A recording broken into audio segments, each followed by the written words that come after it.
आप देख रहे हैं फ्रॉडलैंड 24। मैं हूं आपके साथ दुर्गेश कुमार है। दोस्तों, बिहार पंचायत चुनाव की सरगर्मी बहुत तेज हो चुकी है।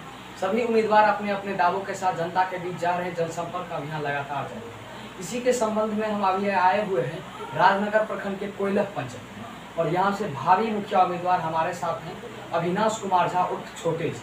आइए उनसे करते हैं हम चुनावी चर्चा। जब हमारी फ्रंटलाइन की टीम ने इस पंचायत में भ्रमण किया तो काफ़ी लोगों ने इनका प्रशंसा की। सबसे पहले सर, आपको फ्रंटलाइन 24 में स्वागत है।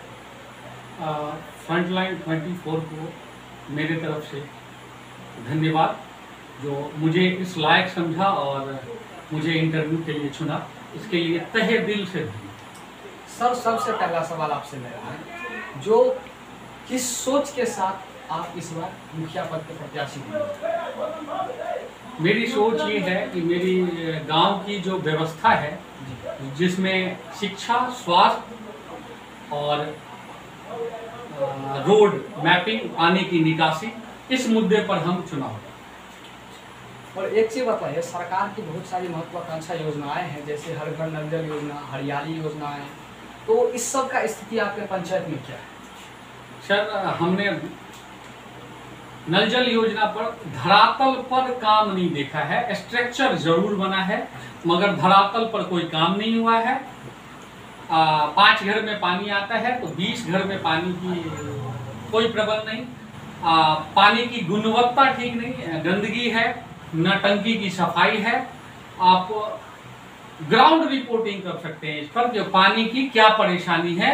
अपने वार्ड में 14 वार्ड का वार्ड है, जो मेरे ख्याल से 6 वार्ड में तो अभी तक उसकी बोर्डिंग केवल की व्यवस्था की गई है, और 7 वार्ड में बोर्डिंग तो चालू है मगर पानी नहीं जा रहा है। कहीं ऐसा भी है कि नल जल की कोई सुविधा ही नहीं है। वो ग्राउंड रिपोर्टिंग आप तुलसी पट्टी में वार्ड नंबर 2-3 में भी कर सकते हैं आप, और जाके जनता के बीच में रह के देख सकते हैं। और जन जीवन हरियाली की जहां तक बात है, तो मेरे ख्याल से पंचवर्षीय में पेड़ पौधा हमने लगाते कहीं नहीं देखा। अब धरातल पर क्या है ये आप बता सकते हैं। और नारीकरण योजना का क्या है?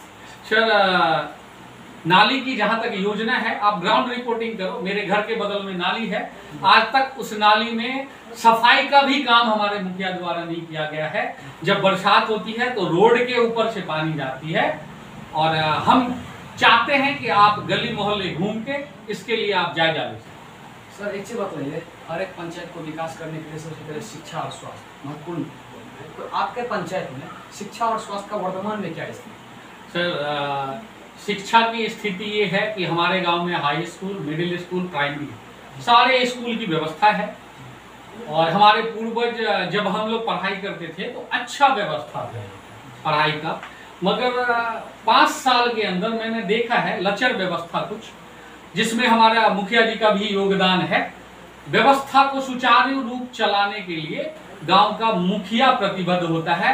जब मुखिया स्कूल जाके भ्रमण करके टीचर से पूछेंगे नहीं जब तक कि क्या हो रहा है, नहीं हो रहा है, उसका व्यवस्था पर ध्यान नहीं देंगे, तब तक शिक्षा की यही व्यवस्था रहेगी। इस पर हमें मूल रूप से काम करना है। और स्वास्थ्य की व्यवस्था यहाँ है कि मेरे यहाँ पहले स्वास्थ्य केंद्र था, अब उप केंद्र बन गया है, और उप केंद्र में ना डॉक्टर है, ना मेरे ख्याल से वहाँ व्यवस्था ही नहीं है। 1-2 घंटा कहीं कभी आ जाते हैं, और वहाँ जाने के लिए मेन रोड भी नहीं है कि अगर कोई जाना भी चाहे तो गंदगी इतनी है, रोड की व्यवस्था नहीं हुई है, साफ सफाई की ध्यान नहीं, तो मेरे यहाँ स्वास्थ्य की भी बहुत बुरा हाल है। सर, एक चीज बात है, जो वर्तमान के मुखिया जी के कार्यकाल से आप कितना खुश हैं?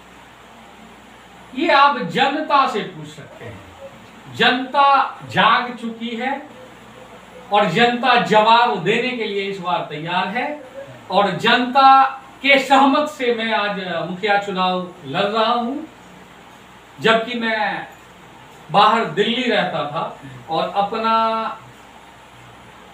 छोटा मोटा रोजगार भी है जो अभी भी चल रहा है वहां पर, और 1 साल से आपके गांव में निरंतर मैं प्रयास में हूं कि गांव का डेवलप हो, जिसमें मैंने गांव में हर एक पोल के ऊपर लाइट भी लगाया है। मेरे लाइट लगाने के बाद पता नहीं अब कहां से जाके मुखिया जी उन्होंने भी लाइट लगा, तो जनता का हमने काम करवाया है, जनता से अभी कुछ लिया नहीं है। और हम चाहते हैं जनता मुझे इस बार मौका दे, अपने पंचायत को आदर्श पंचायत बनाने में सहयोग करे और मैं आदर्श पंचायत बनाऊंगा। सर एक चीज बतलाइए, जो हर पंचायत में जो है सो युवा और महिला की जो है सो आबादी ज़्यादा रहती है संख्या, तो युवा पलायन कर रहे हैं गाँव से, तो यदि आपको अपने पंचायत के मतदाता मालिक यदि मुखिया पद पर बैठाते हैं तो उनके लिए क्या कार्य योजना है आपके पास? बहुत अच्छा सवाल है। मेरे पंचायत में जो बाहर दिल्ली, बॉम्बे, पंजाब जाते हैं लेबर के काम में, तो मैं कोशिश करूंगा कि मेरे यहाँ जो रोजगार हो पंचायत के थ्रू या मनरेगा हो या पंचायत में जो भी काम हो, तो मेरे गांव के, मेरे जिस वार्ड में काम हो उस वार्ड के लेबर काम करें। अदर पंचायत का रोजगार नहीं है, हम लोग के गांव के जो रोजगारी हैं उन्हीं को काम मिले, जिसमें हम लोगों की सहभागिता बहुत अच्छी तरह से मैं करने जा रहा हूं और लोग मुझे सहयोग देंगे, यही मेरी आशा। और एक चीज बताइए, यदि आपके पंचायत के मतदाता यदि आपको बैठाते हैं मुखिया करके, तो आप कब और कहां से अपना कार्य स्टार्ट करें? सर सबसे पहले अगर मुझे जनता सौभाग्य प्राप्त होता है तो सबसे पहले मैं अपना कार्य पंचायत भवन से स्टार्ट करूंगा। जो पंचायत भवन 365 दिन के, मेरे ख्याल से 360 दिन नहीं खुला है, तो सबसे पहले मैं ये चाहूंगा, मतदाता से मैं अपील करना चाहूंगा, हाथ जोड़ के विनती भी करना चाहूंगा कि जो भी काम होगा अपने पंचायत भवन पर बैठ के होगा, कहीं घर पर नहीं होगा। और मैं संकल्प लेता हूं कि पंचायत भवन अपना 6 घंटे से 8 घंटा खुले और राजनगर जाने की जरूरत नहीं पड़े, इसके लिए मैं वचनबद्ध। सर एक चीज बताइए, जो आपके पंचायत में कितने मतदाता और कितने वार्ड हैं? मेरे यहाँ करीबन 9400 के आसपास मतदाता हैं और 14 वार्ड। और लास्ट में आप अपने मतदाता मालिक से क्या अपील करना चाहते हैं? मैं हाथ जोड़ के मतदाता मालिक से ये कहना चाहता हूं कि एक बार हमें भी मौका दें, मेरा भी सहयोग करें और गांव को आदर्श पंचायत बनाने में अपनी भी भूमिका निभाएं और मुझे आशीर्वाद दें कि मैं विजय हूं और अपने गांव को आदर्श पंचायत घोषित करवाऊं। यही मेरी हाथ जोड़ से करबद्ध प्रार्थना है। ये थे अविनाश कुमार झा उर्फ छोटे जी, चूंकि हर एक सवाल का बेबाकी से जवाब दिया। कैमरा पर्सन मनोहर के साथ दुर्गेश कुमार झा, 24 में।